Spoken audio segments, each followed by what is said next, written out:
morning, everybody, and welcome to Museum Munchkins. I'm Mr. Nick, and today we are talking all about this animal right here, the gray fox. Not the red fox, the gray fox. And so let's all start off by standing up on our feet so we can sing a song about the gray fox. Now this song you might recognize because it sounds a little bit like Mary Had a Little Lamb. Do you know that song? So it sounds like Mary Had a Little Lamb, but this song is called Fox Has Got a Bushy Tail. And so we're going to talk about lots of the different parts of a fox today, and we're going to see if we can find those parts on our bodies. Maybe it's some ears, or a wiggly nose, or our eyes, or our teeth. We're going to find all those parts on our body as we sing along with this song about the fox. Are you guys ready? All right, let's go.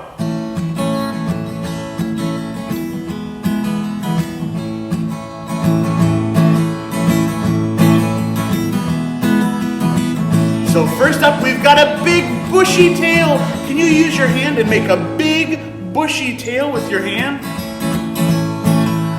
Fox has got a bushy tail. Shake that tail, shake that tail. Fox has got a bushy tail. Shake that foxy tail. Very good. Now can you find your nose? Let's all find our nose and we can wiggle it around. Are you ready? Fox has got a pointy nose. Wiggle that nose, wiggle that nose. Fox has got a pointy nose. Wiggle that foxy nose. You can wiggle it all around. Some people can wiggle it without moving it with their finger. Can you wiggle it? I can't wiggle my nose like that. Now Fox has got two front paws. Can you make two front paws with your hands? Clap those paws, clap those paws. Very good. Fox has got two front paws. Clap those foxy paws.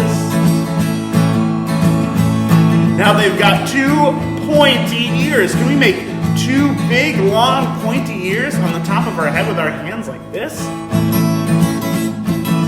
Fox has got two pointy ears. Twitch those ears, twitch those ears. Kind of make them wiggle around like that. Fox has got two pointy ears. Twitch those foxy ears. Very good. Now how about your eyes? Can you find your eyes? Can you point to them? Because Fox has got two bright eyes. Blink those eyes, blink those eyes. Fox has got two bright eyes. Blink those foxy eyes. How about your teeth? Can you find your teeth? Yeah, Fox has got long, sharp, pointy teeth. Are you ready? Fox has got long, sharp teeth. Bite those teeth. Bite those teeth. Fox has got some long, sharp teeth. Bite those foxy teeth. And how about let's do our tail one more time. Are you ready? Fox has got a bushy tail. Shake that tail, shake that tail. Fox has got a bushy tail. Shake that foxy tail. Very good, you guys. Awesome job doing that fox dance. I'm just going to set my guitar over there. And now let's talk a little bit about the gray fox. I'm going to scoot this a little bit closer so you can see it a little bit better. So this is a gray fox. Has anyone here ever seen a fox before? Maybe you've seen a red fox in your neighborhood, or maybe you've seen a gray fox, because gray fox live around here. In fact, we can find gray foxes all over North America. So here's our globe that helps us to see where animals come from. So here's North America, and here's the United States where we live, here at the Kenosha Public Museum, and right down here is where Kenosha is. So we find gray foxes all across the United States and up into Canada a little bit, and we even find them down here in Mexico and down through Central America and the top of South America. So we can find gray foxes in lots of places, but gray foxes, the best place to look for gray foxes is in the forest. Do you like spending some time in the forest too? Maybe you like going for a walk in the woods when it's nice outside, or maybe you're going for a walk in the woods during the fall and you can find leaves that are falling off the trees and changing all sorts of different colors. Well, the gray foxes love to live in the forest. So maybe that's a good place for you to keep your eyes open for them if you're going for a walk in the forest. But gray foxes, it's kind of hard to see them if they can hear us walking around, because they kind of want to leave us alone. And we should leave them alone too if we see them in the wild. The gray foxes, as you can see from my fox here, are about 3 feet long, and they weigh about 10 to 12 pounds, so they're not very big. They're a little bit smaller than red foxes. If you've seen a red fox or heard of red foxes before, they're a little bit smaller than that. And gray foxes are primarily nocturnal, which means that they come out at night. Or they can also be one of my favorite words, and you'll probably remember it if you've been watching Munchkins for a while. They can also be crepuscular. Can you guys all say that word with me? Crepuscular. Great, can you say that word really loud? Crepuscular. Can you say that word really quiet? Crepuscular. That means that they like to come out when the sun is going down or when the sun is just coming up, when it's kind of dark outside, but it's not really dark outside. So they like to come out at times like that. And they're a really special fox for another reason. If we look at their claws, they have long, sharp claws that kind of curve a little bit like that, a little bit like a cat's claw, and they can go back inside their paws. Because gray foxes are the only type of fox that can climb trees. Do you like to climb trees? Have you ever climbed a really big tree before? Or maybe you like climbing around on the swing set or at the playground or on a big jungle gym. Maybe you even got a swing set in your backyard you like to climb around on. Well, gray foxes love to climb up and down trees, and they're really good at it because of those long, sharp, pointy claws. And in fact, they're so good at climbing trees, some of them even live in trees. Have you ever heard of such a thing as that? So some animals live in trees, right? Can you think of any animals that live in trees? Squirrels live in trees. And birds live in trees. Like owls, they live in trees, right? Possums can live in trees. And raccoons. There are lots of different animals that can live in trees. And gray foxes also can make their dens in the tops of hollow trees. So we call where a fox lives a den, and they can make their den in the top of a hollow tree, sometimes as high as 30 feet up off the ground. That's pretty high up for such a small little fox like this. But remember, they have those long, sharp claws on their hands, on their paws, and on their feet that help them to climb up and down the trees. Now, when we were asked before if you've ever seen a fox before, you might have seen a fox, but maybe not, because foxes are really quiet and sneaky. Do you ever like to be quiet and sneaky?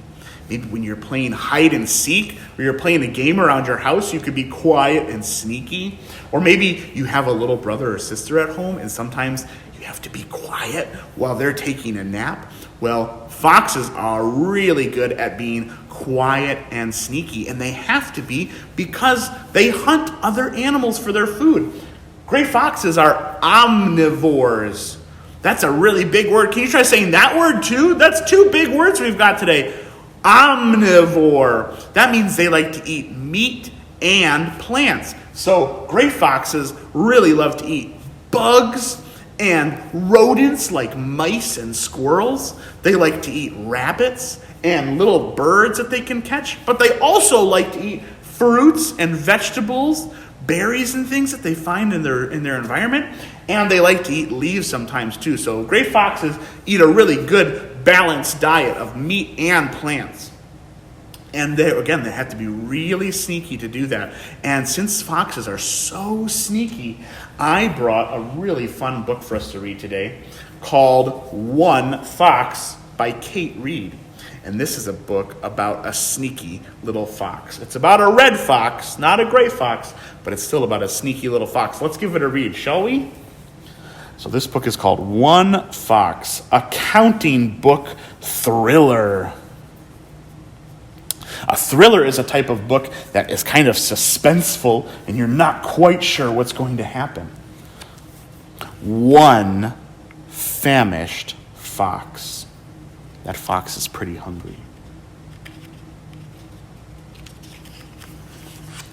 Two sly eyes. 1, 2.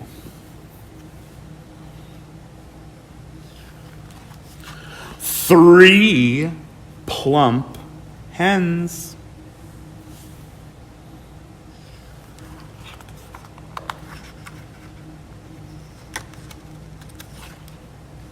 4 padding paws. 1, 2, 3, 4. Moving really quietly. 5 snug eggs. 1, 2, 3, 4, 5. Next to those 3 plump hens. 6 silent steps. 1, 2, 3, 4, 5, 6. 7 knocks at the door. Tap, tap, tap, tap, tap, tap, tap.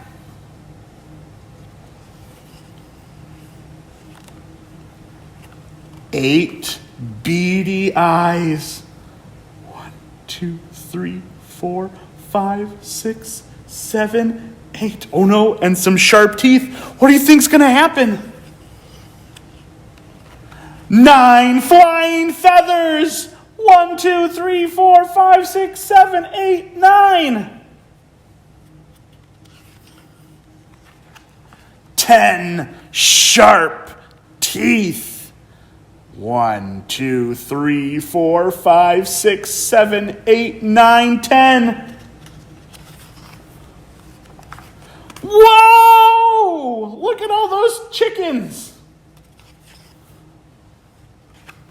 100 angry hens. And 1 frightened fox. No hens or foxes were harmed in the making of this book. The end. All right, that was a pretty fun book, wasn't it? I wasn't quite sure what was going to happen to those 3 plump hens. I thought the fox might eat them, but it turned out there were a lot more hens in that hen house, weren't there? And they kind of scared that fox away. All right, now I'm going to move my fox and my book out of the way so that we can answer some of your questions and we can make a special gray fox craft for today.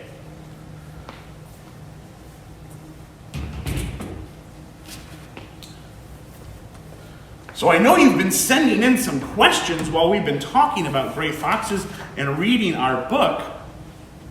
So let's answer some of your questions while we do our craft. So for today's craft, we're going to make a paper plate fox. So what you will need is 1 sheet of gray paper like this. You'll need 1 small piece of white paper, or if you have them at home, 2 big googly eyes, because we're going to use our white paper to make some fox eyes. You'll need 1/2 of a paper plate, so maybe you can cut your plate in half and give the other half to someone else who wants to make this craft too. You'll need 1 marker, or something to write with or draw with. You'll need some scissors and a glue stick. So I'm going to start by taking my scissors and my paper plate, and I'm going to kind of imagine that there are 3 triangles here on my paper plate.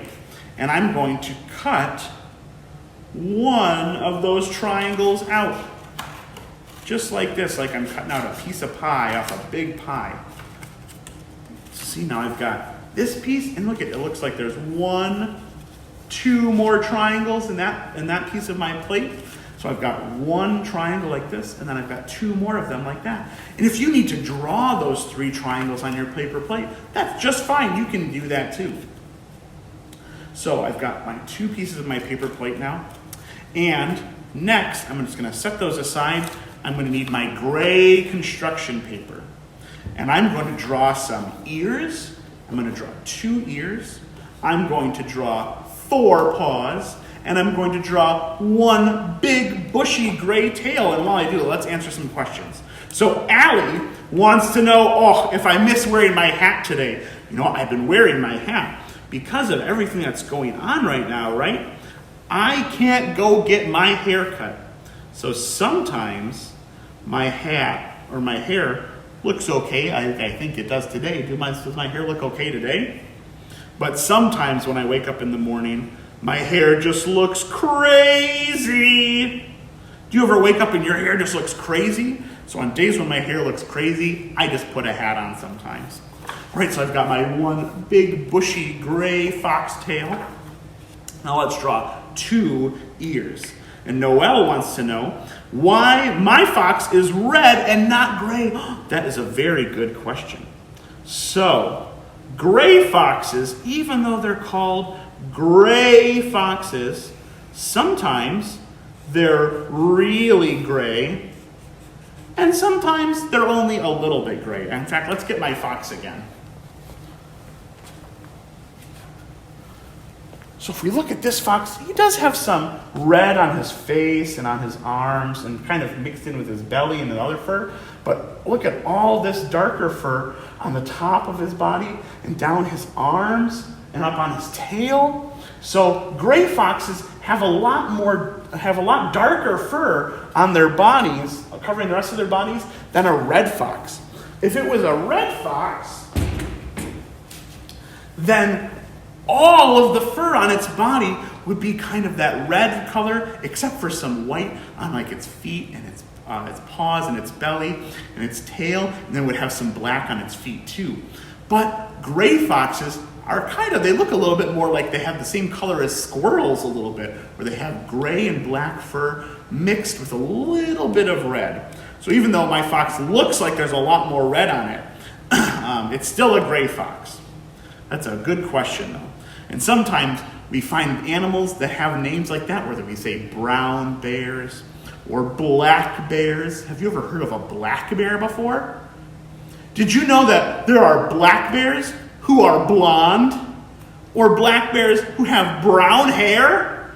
So lots of animals, even though they have one name that has a color in it, sometimes they're different colors too. That's kind of a little bit confusing, isn't it? But sometimes they have different colors. All right, let's answer Sydney's question while we draw some paws. Sydney wants to know if foxes smell good. That's a very good question. Sometimes people want to know if a fox would smell good because they want to have one as a pet. But foxes, if you ever had a fox near your house or in your neighborhood or in your yard, you'll know that foxes are really stinky animals. And they like to be really stinky because their different stinks that they make tell different foxes about that fox. So they like to be really stinky and make wherever they're living smell really stinky just like them. And that way, when other foxes come around, they can sniff with their noses because they have a really strong nose just like a dog does. And they can go, oh, I smell, this isn't where I live. This is where another fox lives. I can smell them. All right, now I'm going to use my white piece of paper and I'm going to draw my 2 big fox eyes. When I had someone ask me how I draw eyes, like I drew on my otter yesterday when I was making my craft. So I'll hold my paper a little bit closer so you can see this. So when I draw eyeballs, I kind of make a circle like this. And I'll make 2 circles because I need 2 eyes, right? And then I draw a little letter C Do you know what shape a C makes? It kind of looks like that, right? The letter C. And then I'm going to draw another circle, but I'm going to use my letter C to connect them like this. And then I can just color them in.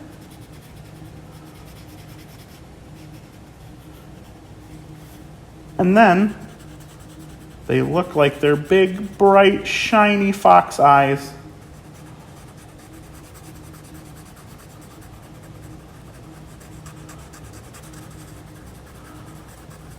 Perfect. There we go. Now I've got my two big, bright, shiny fox eyes. All right, and now let's cut all of our things out. I've got my two eyes.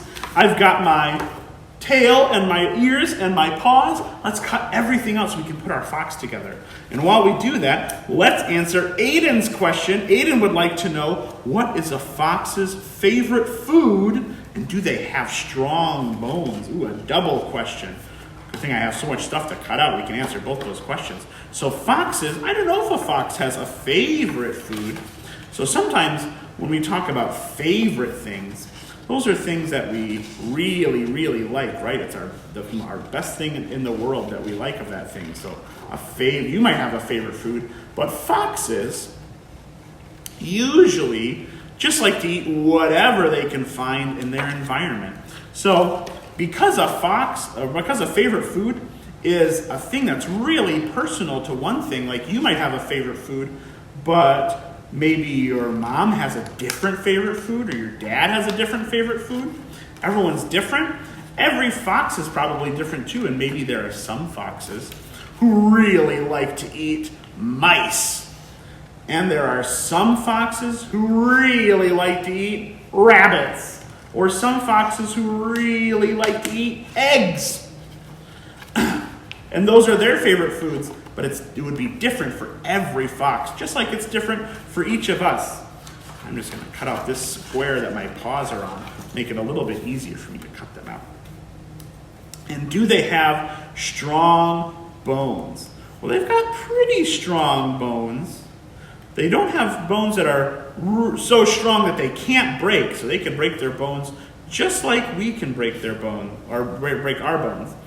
But luckily, if a fox does happen to get hurt like that, and someone were to go walking in the woods and find a fox that had gotten injured like that, there are lots of people that we can call that can come help make the fox feel a lot better. And when they're done they're done healing from breaking a bone or something, then we can release them back out into the wild, and they can continue to live their lives out in the wild. Because remember, we wouldn't want one staying at our house because they're so stinky. I'm going to finish cutting out these paws, and let's answer Allie and Rachel's question. They want to know if a fox den is similar to a wolf den. Yeah, a little bit. So wolves, lots of animals make dens. And a den is usually a space that's either dug out of the ground, or maybe it's dug into some bushes that are really thick to help protect the animals from rain and snow and wind. So a den is just kind of a word we give to the house where lots of animals live. So you might call, or a fox or a wolf might call where you live your den, because the den is just where those animals live. So foxes have dens that are similar to wolves and other foxes, but they also sometimes, a red fox, and just like lots of animals, a red fox or a gray fox, if they find a den from a wolf or another animal that the animal isn't living there anymore, they might just move in instead of making their own, because they found a den that was already made. So they might just move in if they find one that's already finished. All right, now I'm going to cut out these eyes, and then we're just going to put everything together. All right, I've got my two eyes now. And now I'm just going to need all of my pieces and my paper plate and my glue stick to start putting everything together. I've got another question too about what sort of sound do foxes make? And you might have even heard some foxes before. Well, foxes make lots of different sounds because a fox is related to dogs. Foxes are related to dogs. So does anyone here have a dog that lives at their house as a pet maybe? Or maybe your neighbor or your friend or someone in your family has a pet dog? So since they're related to dogs, they make a lot of the same sounds that dogs make. So they can kind of make a barking sound. Can you make a barking sound? Yeah, kind of like a... They kind of sound like a littler dog when they bark. All right, so I've got my eyes and my ears glued onto my head. And I'm going to take my marker and I'm going to give this guy a little nose too, right on the tip of the point of that triangle sign. He's got a little nose there too. So they can make kind of a barking sound, but they can also make a sound that can be a little bit scary to hear. So sometimes when foxes are out and about and they're looking for their friends or their family and they get a little bit lost, they can kind of make a screaming sound. And it sounds a little bit like a person screaming.